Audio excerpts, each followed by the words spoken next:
Fino a un po' di anni fa effettivamente la mia vita era comunque molto assorbita dal lavoro, direi anche fin troppo, perché a essere sincero a volte un po' di sacrifici da un punto di vista familiare li facevo e li facevo fare alla mia famiglia. Poi però nel tempo, crescendo e comprendendo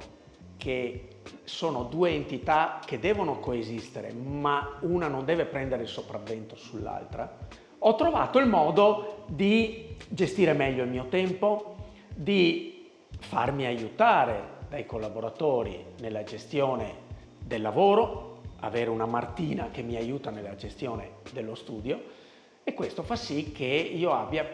più tempo libero. Però è chiaro che il mio tempo libero in parte comunque è un tempo che io dedico alla ricerca dello sviluppo, al miglioramento di quelli che sono i flussi di lavoro all'interno dello studio e, ripeto, sostanzialmente mirati sempre a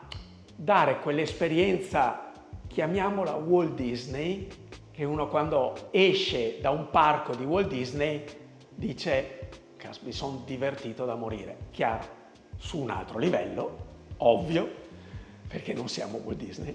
però è un po' quello che ci ispira.